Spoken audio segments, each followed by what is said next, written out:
नमस्कार, स्वागत है आप सभी का कार्यक्रम खेत खलिहान में। मैं हूं आपके साथ अदिति शर्मा। किसान भाइयों बहनों, जैसा कि आप सभी जानते हैं, हमारे इस कार्यक्रम में हम आपके लिए लेकर आते हैं खेती किसानी से जुड़ी कुछ महत्वपूर्ण जानकारियां। आज के हमारे इस कार्यक्रम में हम सबसे पहले आपको बताएंगे पालक की खेती के बारे में और साथ ही आपको जानकारी देंगे खरपतवार नियंत्रण के महत्व के बारे में। तो फिर आइए आज के हमारे इस कार्यक्रम की शुरुआत करते हैं।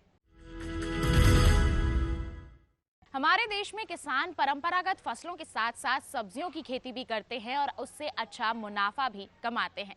तो आइए आज के हमारे इस कार्यक्रम में हम आपको जानकारी देते हैं पालक की खेती के बारे में। किस प्रकार आप पालक की खेती बेहतर तरीके से कर सकते हैं, किस प्रकार इसका अच्छा उत्पादन लिया जा सकता है, उसके बारे में हम आपको जानकारी देंगे। आइए जानते हैं इसके बारे में हमारे विशेषज्ञ से विस्तार से।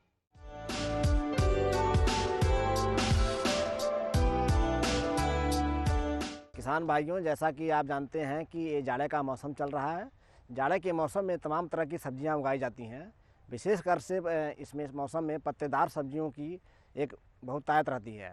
आप देखेंगे कि बहुत सी ऐसी सब्जियां हैं जिनको पत्ते के रूप में भी खाया जाता है और बहुत सी ऐसी सब्जियां हैं जिनको पत्तेदार के रूप में उसकी खेती करके उनको सीधे बिक्री की जाती है। तो इन अगर सब्जियों में दें, इसमें से पालक है, मेथी है, बथुआ है, सरसों का साग है, ये प्रमुख सब्जियां हैं जो पत्तेदार सब्जियों में आती हैं। इसके अलावा बहुत सी सब्जियां ऐसी हैं जिनको हम पत्तेदार सब्जियों में रखते हैं कि जैसे आपका धनिया है, वो भी पत्ता उसका यूज किया जाता है। इसके अलावा केल है, लेट्यूस है, सेलरी है, पार्सले हैं। इस तरह से तमाम सब्जियां हैं ऐसे जिनके हम पत्तों को उपयोग करते हैं, तो उनको पत्तेदार सब्जियों में हम रखते हैं। लेकिन बहुत जो मुख्यतः किसान जो हैं 2-3 सब्जियों की ज़्यादा खेती करते हैं, जो हमारे देश के उत्तरी भागों में काफ़ी बड़ी संख्या में किसान लगाते हैं। इसमें एक पालक प्रमुख है, उसके अलावा एक मेथी है। मेथी को भी हमारे किसान भाई बहुतायत से लगाते हैं। उत्तरी भारत में राजस्थान से लेकर के पश्चिम बंगाल तक पूरी मेथी की खेती की जाती है। तो जाड़े का मौसम इस तरह देखा जाए तो पत्तेदार सब्जियों का एक मौसम होता है। उत्तरी भारत में किसान लगाना चाहते हैं, मैदानी क्षेत्रों में लगाना चाहते हैं, तो उन क्षेत्रों के लिए हमारे पूसा संस्थान की 2 प्रमुख प्रजातियां हैं, उसको आप लगा सकते हैं। इसमें से एक है आल ग्रीन, जो बहुत प्राचीन प्रजाति है लेकिन आज भी बहुत आयत से लगाई जाती है, बहुत से भाग में लगाई जाती है। इसके अलावा एक नई प्रजाति है जिसको पूसा भारती बोलते हैं, इसको भी आप लगा सकते हैं। इसके पत्ते जो हैं काफ़ी मुलायम हैं और इसकी पैदावार भी बहुत ज़्यादा है। तो किसान भाई इन 2 प्रजातियों को आप लगा सकते हैं। किसान भाइयों, अब तो ये हुई प्रजातियों की बात। इसके बाद आपको मैं बताना चाहूँगा कि इनके बीज कहाँ से प्राप्त करें, क्योंकि बीज सही जगह से प्राप्त होना बहुत ज़रूरी है। अगर आपने कई अच्छे स्रोत से आपने बीज प्राप्त नहीं किया है तो आपको बाद में कभी नुकसान होना पड़ता है। इसलिए आपको कहूँगा कि जो सरकारी संस्थान हैं उन्हीं से, जैसे पूसा संस्थान है, इसके अलावा राष्ट्रीय बीज निगम है, यहाँ से आप इन प्रजातियों के बीज प्राप्त कर सकते हैं। तो आप बीज का जो चुनाव कर लेंगे, इसके बाद आप खेत की तैयारी कर लेंगे। खेत की तैयारी में विशेष भाग यह ध्यान रखना है कि आपको इसको जो बलुई दोमट मिट्टी होती है, जिसको हल्की मिट्टी बोलते हैं, उसी में लगाएं। बहुत हैवी मिट्टी जिसमें आपको कहते हैं क्ले, या जिसको आप धान वाली मिट्टी कहते हैं, जिसमें धान की खेती होती है, उसमें सब्जियों की खेती बहुत अच्छी नहीं हो पाती है। उसमें अगर आप करना चाहते हैं तो बहुत अच्छा आपको परिणाम नहीं मिलेगा, क्योंकि भारी मिट्टी होती है, पानी बहुत ज़्यादा रुक जाता है उसके अंदर। तो इसलिए आपको ऐसी जगह में खेती करना है कि जहाँ पर आपकी मिट्टी हल्की हो, जिसको बलुई दोमट मिट्टी कहते हैं। आप उसमें इसका चुनाव करेंगे तो बहुत अच्छा रहेगा। इसके अलावा पालक की खेती के बारे में आपको बताऊंगा कि जो पालक है, हमारी थोड़ी सी जो मृदा है उसमें क्षारीय है, उसको भी आप टॉलरेट कर लेती है, सहनशील होती है इसके प्रति। तो आप जिसमें साल्ट की प्रॉब्लम थोड़ी सी अगर है तो उस ज़मीन में भी आप पालक की खेती कर सकते हैं। तो किसान भाई, आप तो खेत का चुनाव कर लेंगे, ऊँचे स्थान पर करेंगे जहाँ बहुत ज़्यादा पानी का निकास हो, अच्छा हो, पानी रुकने की संभावना ज़्यादा ना हो, क्योंकि जाड़े का मौसम है। अगर पानी रुक गया तो बहुत समय तक पानी रहेगा और आपकी फसल को नुकसान पहुंचा सकता है। इसलिए आपको खेत को अच्छे से समतल कर लें। खेत को समतल करते समय आप ध्यान रखें कि उसमें 20 से 25 टन गोबर की खाद जो प्रति हेक्टेयर की दर से जरूर मिला लें, क्योंकि गोबर की खाद अच्छी रहेगी तो आपके जो सब्जियां हैं उनकी पैदावार अच्छी होगी। तो आप गोबर की खाद भी मिला लिए हैं। उसके बाद जब लास्ट में आप अंतिम तैयारी कर रहे होंगे, उस समय आप जो यूरिया है या नाइट्रोजन जिसको कहते हैं, नाइट्रोजन फर्टिलाइज़र आप मिलाएंगे, फास्फोरस को भी मिलाएंगे और पोटास को भी। तो फास्फोरस और पोटास की पूरी मात्रा जो करीब 60 किलोग्राम प्रति हेक्टेयर लगाएंगे आप। ये फास्फोरस की मात्रा हुई। और इसके अलावा जो नाइट्रोजन की है, करीब 80 से 100 किलोग्राम नाइट्रोजन हम लगाते हैं पालक की खेती में। तो 50 किलो नाइट्रोजन आप शुरुआत में डाल देंगे और जो 50 किलो नाइट्रोजन आपकी बची रहेगी उसको आप क्या करेंगे, 1 महीने के अंतर बाद और फिर एक और महीने 1 महीने के बाद, अर्थात 30 और 60 दिन के अंतराल पर जो बाकी बची मात्रा है बराबर बराबर भागों में करके आप दे देंगे। तो ये हुई तो आपको इसकी बात। इसके बाद किसान भाइयों मैं आपको बताऊंगा कि आपको कितनी मात्रा में बीज खरीदना है, क्योंकि आपको बीज की सही मात्रा बहुत जानकारी होना अच्छी बात है। तो आपको ज़्यादा बीज मात्रा नहीं खरीदना पड़ेगा। तो पालक अगर आप 1 हेक्टेयर में लगाना चाहते हैं तो आपको 25 से 30 किलोग्राम केवल बीज की आवश्यकता होगी। इसी तरह से पालक में किसान भाइयों एक विलायती पालक भी होती है, जिसको आप कुछ प्रजातियां हमारे देश में लगाई जाती हैं, जैसे आपका वर्जीनिया सवाई करके एक प्रजाति है, उस प्रजाति को आप लगा सकते हैं। तो विलायती पालक भी, अब इसको स्पिनाच बोलते हैं, इस तरह से बहुत है, लेकिन कहीं कहीं आप देखेंगे कि पालक को भी लोग स्पिनाच बोलते हैं, लेकिन विलायती पालक और पालक काफ़ी दोनों में अंतर है। इसकी भी 25 से 30 किलोग्राम बीज की मात्रा की आवश्यकता होती है। तो आप इस तरह से आप बीज का प्रबंध कर लेंगे। उसके बाद किसान भाइयों को मैं कहना चाहूँगा कि खेती हमेशा जो बीज की बुआई करें लाइनों में करें। लाइनों में मतलब कतारों में करें। कतारों में करने से बहुत से फ़ायदे हैं। एक तो आपको निराई गुड़ाई में सुविधा रहती है, खरपतवार का नियंत्रण में आसानी रहती है, और कटाई में भी आसानी रहती है, और भी शस्य क्रियाएँ जो भी करेंगे अच्छा रहेगा, आसानी से करना होगा। और मैकेनाइज कर सकते हैं आप। अगर मैकेनाइज करना चाहते हैं तो आपको लाइनों में ही बोना पड़ेगा, और जो लाइनों में जमाव भी अच्छा रहता है। तो कई चीज़ों का फ़ायदा है लाइनों में, इसलिए लाइनों में ही खेती इसकी करें। और लाइनों में बीज की मात्रा काफ़ी कम लगती है, अदरवाइज़ आपको बीज की ज़्यादा मात्रा लगानी पड़ती है। और लाइनों में जब मैं कहूँगा कब बुआई करेंगे, जब आपके खेत में पर्याप्त नमी हो उसमें बुआई करना चाहिए। अब बुआई करने के बाद अच्छे से उसको लाइनों को ढक देना चाहिए। बुआई 2 से 3 सेंटीमीटर गहराई पे करें, बहुत ज़्यादा गहराई पे ना करें, और उसको ढक दें। उसके बाद जो आप शुरुआती दौर में क्या करेंगे कि एक स्टाम्प नामक दवा होती है जो खरपतवार नाशी होती है, इससे क्या करेंगे, इसका तुरंत ही आप छिड़काव करेंगे। जब खेत में नमी है बुआई के जस्ट बाद, तो आप उसमें 3 लीटर मात्रा इसकी लेकर के इस दवा की करीब 500 से 600 लीटर पानी में आप घोल बना लेंगे, और पूरे मिट्टी पे खेत में अच्छे से इसका छिड़काव कर देंगे। तो आपको खेत का रंग लगभग पीला हल्का सा दिखाई देने लगता है। तो आप समझ लीजिए कि इसका अच्छे से छिड़काव हो चुका है। और गुड़ाई जैसे है 30 से 35 दिन के बाद पहली निराई गुड़ाई कर लेंगे एक बार। और उसी समय जो मैंने बताया था कि जो नाइट्रोजन की जो 1/4 मात्रा बची हुई है, उसको आप 30 दिन के बाद में पालक और अन्य विलायती पालक में डाल देंगे। तो पहली का आपकी जो फसल है अच्छे से चलेगी, तो अच्छे से तैयार हो जाएगी। और आपको 40 से 50 दिन के बाद जब आप देखेंगे कि आपकी फसल ने अच्छी बढ़वार ले ली है, तो आप कटाई शुरू कर सकते हैं। कुछ किसान भाई के पास जो समय ज़्यादा नहीं रहता है, उसके बाद दूसरी फसल लगानी चाहते हैं, तो वो 50 से 60 दिन के बाद में एक बार में ही फसल को सीधे उखाड़ करके बिक्री कर सकते हैं, और उसको खेत दूसरे के फसल के लिए तैयार कर सकते हैं। लेकिन ध्यान रखेंगे कि फिर से उसी खेत में पालक या मेथी इस तरह की वर्गीय सब्जियां नहीं लगाएंगे, उसमें दूसरी प्रजातियां लगाएंगे, दूसरे तरह की सब्जियां लगाएंगे। जैसे आप उसमें कोई आप लगाना चाहते हैं तो आप भिंडी लगा सकते हैं, कोई कुकुरबिट्स लगाना चाहता है, कद्दू वर्गीय सब्जियां लगाना चाहता है तो लगा सकते हैं। एक ही प्रकार की सब्जी एक ही खेत में नहीं लगाई जाती है। तो इन बातों का ध्यान रखेंगे। और अगर आप कटाई करके बिक्री करना चाहते हैं तो किसान भाई आपको बताया मैंने कि 40 से 45 दिन बाद पहली कटाई आप कर सकते हैं। तो आप कटाई करते समय क्या ध्यान रखेंगे कि जब नमी रहे खेत में उस समय कटाई, पत्तों पर सुबह सुबह ओस पड़ी रहती है उस समय कटाई ना करें। जब पत्तों से पानी सूख जाए, ओस का जो पड़ा होता है रात में, उसके बाद ही कटाई करें। और बहुत ज़्यादा धूप है उस समय कटाई ना करें, हल्की छाँव रहे या शाम के समय प्रायः जब हल्का सा धूप कम हो जाती है उस समय कटाई करें। और कटाई करने के बाद एक ढेर जैसा एक ही जगह न रखें, इसको फैला के अच्छे से रख दें और बंडल बना करके अच्छे पत्तों को एक साथ रखें, ख़राब पत्तों को उसमें से निकाल दें। जो पत्ते पुराने हो चुके हैं, जो उस पर बाई कीड़े या किसी का प्रकोप है, बीमारियां हैं, उन पत्तों को उनमें ना रखें, उन पत्तों को हल्के से निकाल दें। घास का अगर कहीं से एक आदमी पौधा है उसको भी निकाल करके अच्छे से करेंगे तो आपको बाज़ार में बिक्री करने में आसानी रहती है और मूल्य अच्छा मिलता है। और मैं किसान भाइयों को बताना चाहूँगा कि जो कटाई करनी है, कटाई ज़मीन से करीब 2 से 3 सेंटीमीटर ऊंचाई से करना है। एकदम जड़ को ज़मीन से सड़ा कर नहीं काटना है, नहीं तो अगली बढ़वार होने में बहुत समय लग जाता है। तो 2 से 3 सेंटीमीटर की ऊंचाई से आप पत्तों को काटेंगे तो आपके जो पत्ते हैं 15 से 20 दिन में पुनः तैयार हो जाते हैं अगली कटाई के लिए। और उस समय एक और ध्यान रखना है कि जब आप कटाई करें उसी समय हल्की सिंचाई करें कटाई के बाद, और उसमें जो यूरिया है उसकी 10 से 15 किलोग्राम मात्रा प्रति हेक्टेयर की दर से आप डाल सकते हैं। अगर ये नहीं संभव है तो आप जो यूरिया का 1% घोल बना करके इसका भी आप छिड़काव कर सकते हैं। इससे बहुत ज़्यादा फायदा हो जाता है। और यूरिया का 1% घोल बनाने के लिए आपको 10 ग्राम यूरिया 1 लीटर पानी में मिलाना होगा, तो आपका 1% यूरिया का घोल तैयार हो जाएगा। इसको आप पूरे खेत में स्प्रे कर दीजिए कटाई के तुरंत बाद, तो आप देखेंगे कि आप 10 से 15 दिन में बहुत अच्छे से पत्ते तैयार हो जाते हैं आपके, तो आपको पैदावार जल्दी मिलने लगती है। और पत्तों की अगर गुणवत्ता और अच्छी बढ़ानी है तो आप एक मल्टीप्लेक्स नामक दवा होती है, जिसमें माइक्रोन्यूट्रिएंट बोलते हैं, इनका मिक्सचर होता है, इसको भी अगर इस्तेमाल करें तो आपके पत्तों का रंग काफ़ी गहरा हरा हो जाएगा और गुणवत्ता पत्तों की बढ़ जाएगी। तो इन चीज़ों का भी इस्तेमाल आप कर सकते हैं।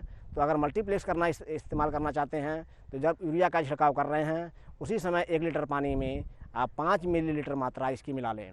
इस दर से अगर आप मिला लेंगे तो आपको पत्तों की गुणवत्ता और अच्छी हो जाएगी। तो किसान भाइयों इस तरीके इन चीज़ों का ध्यान रखेंगे। और मैं एक चीज़ और बताना चाहूँगा कि जब कटाई कर लें आप, तो पत्तों को या तो आप जो बोरा होता है उस बोरे को भिगा करके उससे ऊपर ढक देंगे तो भी आपका जो पत्ते तेज़ी से सूखते नहीं हैं। बीमारियों की बात बताना चाहूँगा, इसमें बीमारियाँ ज़्यादा नहीं आती हैं। अगर आपको कहीं पत्तों पे कहीं पे 1-2 दाग दिखते हैं भूरे या इस तरह से पीले रंग के, तो आप उसको मैं कहूँगा कि किसान भाइयों शुरुआती दौर में आप पहले उसमें दवाओं का छिड़काव ना करें। नीम के बीज का जो पाउडर होता है इसी को पानी में घोल करके, जैसे 100 लीटर पानी है तो 5 किलो इस आप नीम के पाउडर को घोल मिला करके इसको आप छिड़काव कर सकते हैं। इससे भी कीड़े जो हैं आपका प्रकोप नहीं होता है। अगर आपको लगता है कि उसके बावजूद भी ये कहीं आपको नुकसान उठाना पड़ रहा है, कीड़ों का प्रकोप ज़्यादा है, तो आप मेलाथियान नामक दवा के इस्तेमाल कर सकते हैं कीड़ों के प्रकोप की रोकथाम के लिए। उसकी दवा का 2 मिलीलीटर मात्रा 1 लीटर पानी में घोल बनाकर छिड़काव कर सकते हैं। और छिड़काव के 10 दिन तक करीब आप मैं कहूँगा कभी भी उसको बिक्री में न ले जाएं। तो इन बातों का आप ध्यान रखेंगे तो हम देखेंगे कि आपकी पैदावार बहुत अच्छी होगी और आपको बहुत ज़्यादा मुनाफा होगा। अभी आपने जाना पालक की खेती के बारे में, किस प्रकार आप इसका अच्छा उत्पादन हासिल कर सकते हैं, इसके बारे में जानकारी हासिल की। अब कार्यक्रम में वक्त हो चला है एक छोटे से ब्रेक का, आप कहीं मत जाइएगा। ब्रेक के बाद हम आपको बताएंगे खरपतवार नियंत्रण के महत्व के बारे में। बने रहिए दूरदर्शन किसान पर।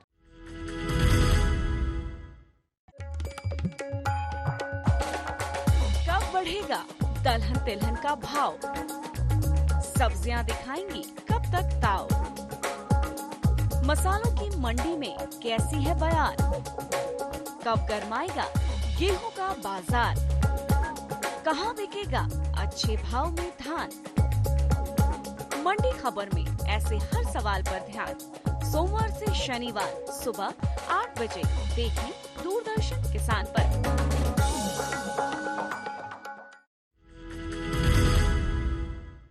ब्रेक के बाद आप सभी का स्वागत है कार्यक्रम खेत खलिहान में। किसान भाइयों बहनों, हमारी फसलों को खरपतवारों से खतरा रहता है, जिनका समय पर नियंत्रण किया जाना बेहद जरूरी है, वरना हमारी फसल को नुकसान पहुंच सकता है, हमारी फसलें नष्ट हो सकती हैं। तो आइए कार्यक्रम के इस भाग में हम आपको बताते हैं खरपतवार नियंत्रण के महत्व के बारे में।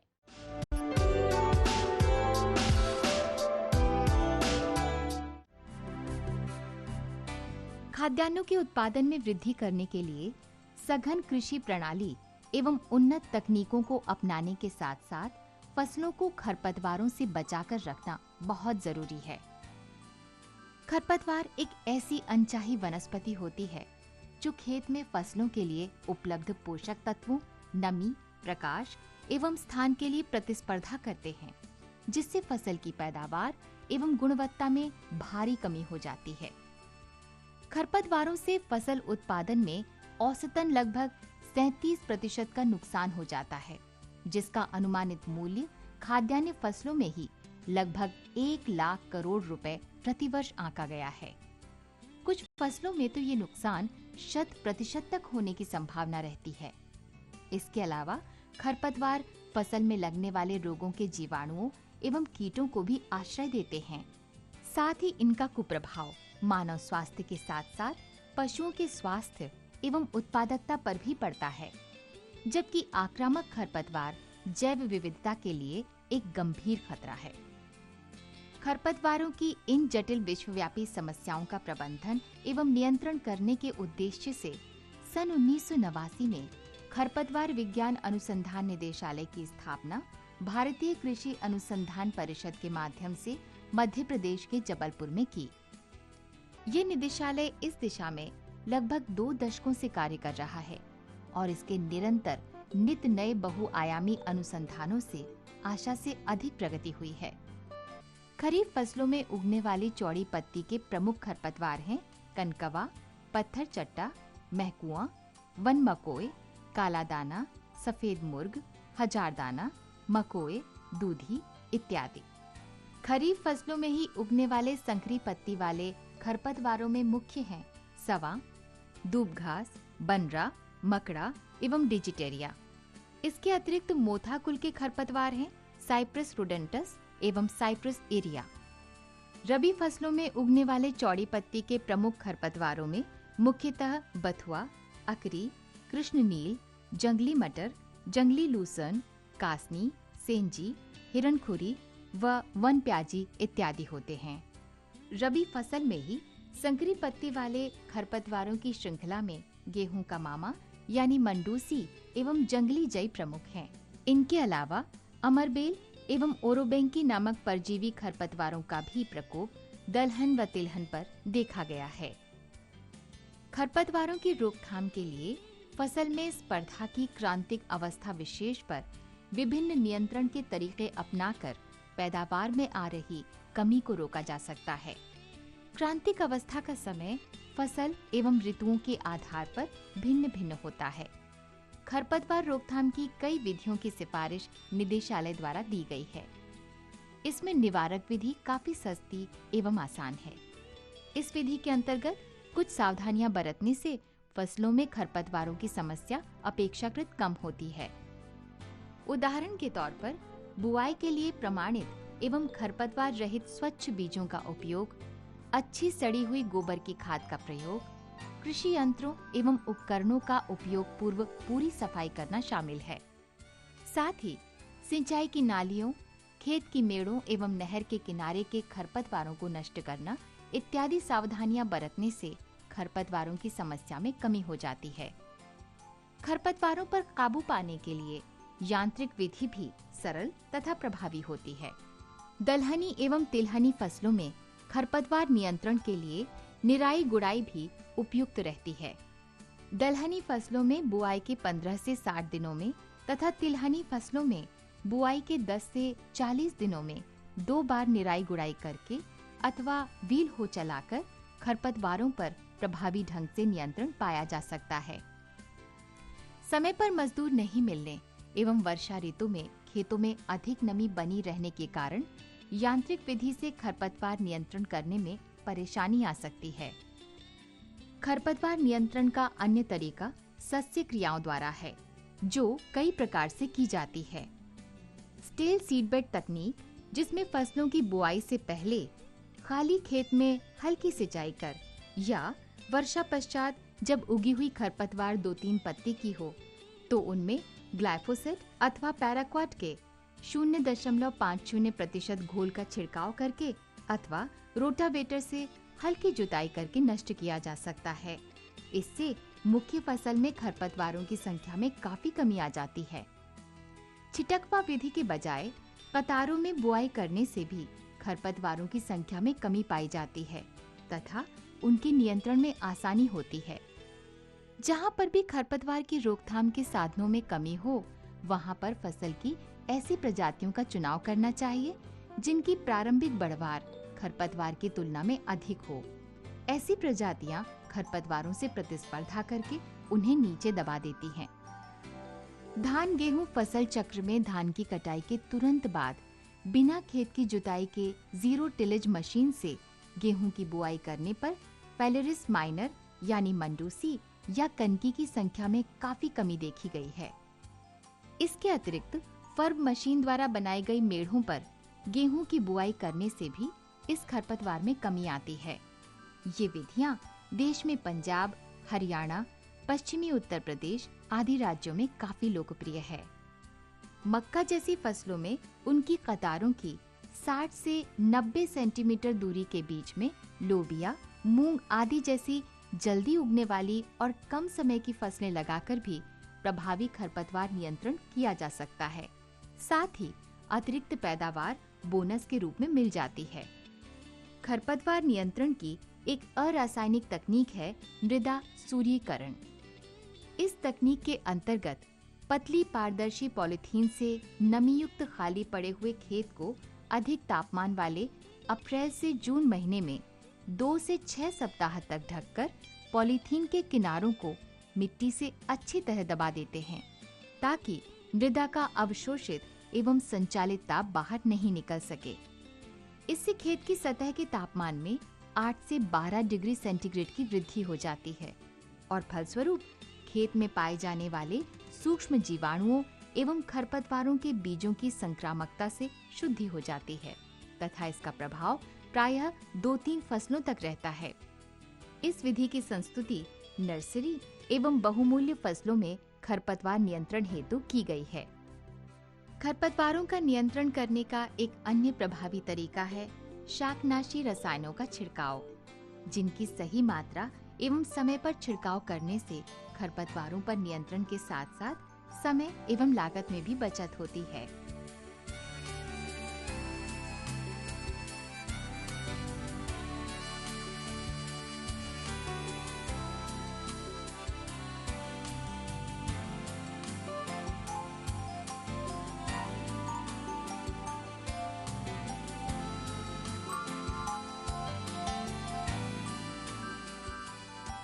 फसलों में प्रयोग किए जाने वाले शाकनाशी रसायनों का छिड़काव 3 समयावधि पर किया जा सकता है।